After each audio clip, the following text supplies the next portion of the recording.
Hey guys, it's Maymay and I am super excited to show you this technique today. I don't know how I came up with this. I don't know if I saw it somewhere. I don't know if it was my idea solely. Sometimes I actually have good ideas and then sometimes I don't. So I think this may be something I came up with, but I'm not sure. I'll tell you where it came from. Do you see how these stamps have color behind them and then they're stamped on top? I'm going to show you how I did that. And here's where it came from. I've noticed a lot that the painterly look is in, this real watercolory, kind of sloppy color, painterly look, which I'm not very good at. I'm that person who needs to have lines and know what I'm doing. So I thought I'd give this a try and see if this will work. Super fun technique. Let me show you how I did it. Okay, the first thing I did was we're just going to do a little card front, just create another card just like the one I just showed you. Now the first thing I did, ignore the photo frame in the back, I'm not using it, but I leave that on my block all the time so I'm just ready to use it when I need it. But these stamps on the front, I've pulled them from several different stamp sets of mine. I've gone through and just decided which ones I want to use together and pulled them off and put them on my block so I have them. So I have those to the side, and I also have my stitched line stamp, which is also from another stamp set. So here's what I have discovered. I'm going to take this here stamping block and this camera stamp. I wanted to say photo stamp, camera stamp. Now here's what I'm going to do. I'm going to utilize the back of the stamp and the front of the stamp. I don't know where or how I figured this out, but if you guys have seen it before, please leave in the comments so I can give somebody credit if they did show it to me, because I don't know. Alright, so here's what I'm going to do. I'm going to take this stamp and lay it face down on my block.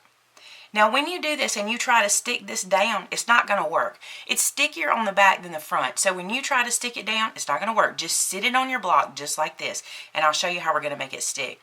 Now this technique is not going to work with every single stamp you have, but it's going to work with a lot of them, and I'll show you why. I'm going to use one of these little Stampin' Up! Ink spots. This is Pool Party. And while it's upside down on my block, I'm going to ink it. When I press with this ink, that does not cause the stamp to stick to the ink pad.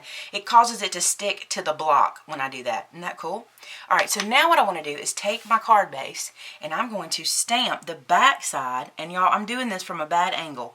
So it may not line up as nice as my sample, but I'll show you my sample when we get done. I'm actually stamping the back side of the stamp to give myself a plot of color. See that? Now here's what's important. Clean these guys off. I'm just using a cloth off camera because I just have it laying up here to the side. Use a baby wipe. Whatever you normally do to clean your stamps, just clean this off. See how I just took it right off of there? Now, it is important that you clean it, but look, it's sticky all over again. I'll show you. It is, well, now it's sticking to the front too, but it is still sticky. You can see it pulling my finger there. So I didn't take off the sticky. Now I'm going to turn it around, okay? And I'm going to ink it up in some Memento black ink. And I'm going to stamp this right on top of our ink plot. Can we call it an ink plot or blot? Again, from a bad angle, so. Alright, now here's what I want to show you. Do you see how it's kind of backwards? Like the ink, the color is backwards from the stamp, but it doesn't matter. It still works, which I think is so cool. So can you see this? I'm going to hold this in hopes that you can see how it does.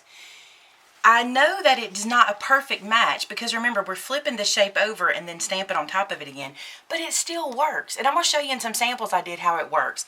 Not all of your stamps are going to work this way. So you want to look at your stamps and see which ones will work. For example, this is a little heart. Let me clean this camera off real quick and put it back. For example, this is a little heart that I've got, and I'm going to use the heart. The ink blob on the back, when we stamp this down, the blob kind of goes into a abstract heart shape and it still works. Now notice it won't stick like this, but when I put it to my block and I take, this is Ink Spot Crushed Curry from Stampin' Up. When I take it and ink it on the back side like this, it sticks, okay? So then I'm going to flip it over and just put it wherever I want it, which I think is somewhere in this area. And see how I get this heart, sort of abstract heart-shaped ink blob? Then I cleaned the stamp first. I cleaned that ink off with my little cloth to the side, which is right over here. Just wiped it off. Flip this over, put it into my Memento Tuxedo Black, and stamp right on the top of our blob. I hate calling it a blob, but check it out. It works. Isn't that cute? Imagine the time I'm going to save coloring, which I'm really bad at anyway. So here's a small heart. I'm going to put it down onto my block, and I'm going to use, this time I'm going to use some vintage, no, this is antique linen from Distress Ink. I'm going to press that down, and by pressing it down, it causes it to stick to the block. I'm going to flip it over And I'm going to stamp it in this area. Now, you're going to get different ink from different stamps. This one is a little more splotchy, and this one's a little more solid. And I don't really have a problem with either one of those. The reason is I want that kind of painterly look, that kind of watercolor painter look. Then I inked it in my tuxedo black, and then go right over it. I love this. I think this is super cute. Okay, now I've got another small heart here. I'm going to place it down on my block. Again, it's not going to stick, so I'm going to use one of my ink spots and ink that up, and then press it in this area. Okay, I'm cleaning it when I go off the thing. I'm wiping it on my cloth to clean the back of it, flip it over, ink it in the black ink, and then come right to the top and stamp it. I just love how it looks. I think it looks very, like I said, very painterly, very watercolory, very kind of on trend. Now this is a sentiment word. This is the word bliss. And I'm going to take it and I'm going to flip it over like so. And this one I'm going to ink up in the crushed curry. Again, it's not sticking on my block right now until I press it with this, and that allows it to stick on the back side. Then I can just take it to my project and stamp it down. Just like that. It's a blob. I'm cleaning it off over here. I'm just rubbing it on my towel. And then I'm going to ink it in the black. Don't feel like I did it right. Okay. Stamp that down. Check that out. I just love it. I don't know. It's just, I think it's going to work. I think it'll give us a whole new way of looking at our stamp sets. Because now, even though that is not perfectly lined up, like it's not a perfect outline, it works because it's kind of painterly looking, which I think is super cool. Now on my original card, I use my stamp, my stitched stamp line, and this comes in the Action stamp set. So I'm going to ink this up and use it. Now, I was able to hold this right over my face before, but in order to do that, I'd have to put my head in the screen. So this line will probably not be extremely straight, but we're going to try. One thing I've learned about using this stitch stamp line that I like to do, see, it's not straight. I never can stamp it straight for you guys, but I'll show you my sample it's straight. I like to put one end down and then lay the other down and kind of just drive it into place. I think that works really good with this stamp set. Then I come down to the end and I see how many stitches I need, and I only stamp up that many stitches. So when I put this into place this time, and I'll never line this one up without being over it, but I put one stitch on top of the last stitch, and then I just ink that down into place. Okay, and then I'll put this one up here. You get a much better image when you're on top of this looking. That's a pretty straight line. I did all right there. And then this one right down here to the side. And I didn't go all the way around the page because I'm trying to do this kind of painterly, not completely perfect look. So the stitch line only goes to, you know, where my image starts. Now I want to show you this. On my sample, you see I have this blue colored paper that's my matte here, and it matches the ink here. I didn't have paper that color, so I'm going to show you what I did. This is kind of a classic trick you've probably seen 1,000 times, but I utilized it. This is my scrap paper. I just use one of those 15-cent notebooks from like Walmart and keep it in here and just use it as scrap paper. I found that I have a lot less waste this way because I'll just flip the page and keep it all in here, and when this notebook's full, then I throw it away instead of just throwing away paper all the time.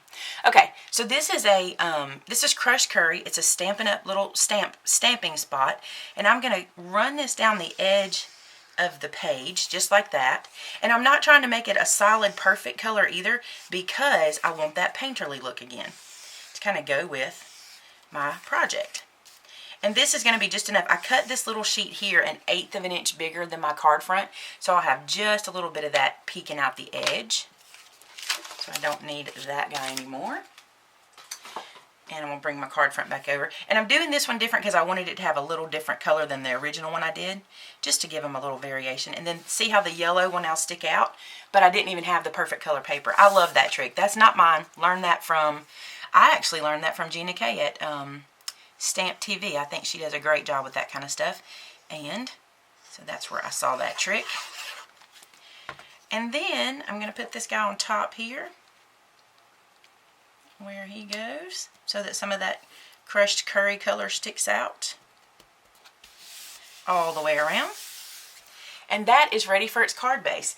And on this one, I put it on a card base, and I typically do not, especially if I'm doing something kind of generic like this where it just says Bliss, I typically don't do a sentiment on the inside until it's time to give it away. So that way I have a card ready to go. And this one with Bliss, it could be a wedding, it could be friends, it could be anything, who knows. I also went in and I added a little bit of Wink of Stella. And what I did, instead of coloring the whole image, I just colored inside of the black lines with the Wink of Stella, giving it some glitter on the inside of the hearts, leaving that painterly look still kind of blurry and painterly outside the lines. I went here and did the inside of that little piece, just kind of abstract, wherever there would be light. And then if you want to put some on the camera, you certainly can, and some on your wording, just to add a little sparkle. And I know Wink of Stella is really hard to see on camera, but it is on there. So this is how I did this. Let me show you some samples that I did when I was playing around. This is like the first sheet that I did, just trying to see how this was going to work. And check this out. I think this is cool.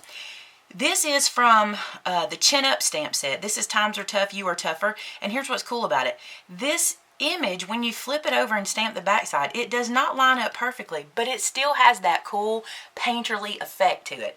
Same thing here. Hang in there. You've got this. Now these pumpkins worked really well. I hope you can see that good on camera because they're almost round. They're not round because they're pumpkins. They're a little different, but they work really well. And on this one, you'll notice I kind of did the rock and roll technique on the back where I didn't have any ink in the middle, more around the edges, so it kind of gave it that highlighted look. And then over here, this is Bushel and a Peck and a Hug Around the Neck. By the way, these right here are from Bushel and a Peck. That's what the name of that stamp set is. And they are all in stock. All of my stamp sets are back, so I was really glad to get to play with these. This hay bale, here's what I did on the hay bale. Notice how it's light in color. This color is actually the same as this. I just did a stamp off. So I inked the back of the stamp, stamped it off on a piece of paper, then stamped it over here like a second generation, and then did the hay bale on top of it. The scarecrow, this is a good example of how it's totally the opposite direction. You can see the image behind it is the opposite direction of the way this scarecrow goes because I'm flipping that stamp over, but it still works. It kind of looks like a shadow, and it colors him, and it looks cool. I think this is super neat. You guys tell me what you think. I love it, and I have been looking at my stamps in a whole new way because now I can have blobs of color, or I can have that painterly look and not have to buy a painterly look stamp set. Does it make sense? I hope it does. Let me know. If you have any questions, please feel free to ask. I'll be more than happy to answer them. I just love this little technique. Now, I do want to stress this. Make sure you clean your stamps after this technique. Don't let them sit. Don't come back to them later. I do not know what would happen if you did that because I haven't done it. But clean them in between. You know, make sure, like I even like to go and take mine and put them in the sink with a little bit of mild soap and just kind of clean them, let them dry. And then this one's already very sticky again just from wiping it off. But, you know, be safe. Clean your stamps afterwards because you are using both sides. Hey guys, thanks so much. I hope that you enjoyed this one, and let me know. I'm anxious to hear what you think of it in the comment. Good or bad, I'm okay with that, especially since this is something I was just trying out. Let me know what you think. If you make one of these projects, I really want to see what you come up with. You can share that on Maymay Made It, and so did I on Facebook. Links to all my social medias are below. Links to my stamp sets are below, all that good stuff, and I look forward to seeing you guys on Wednesday. Have a great day. Bye-bye.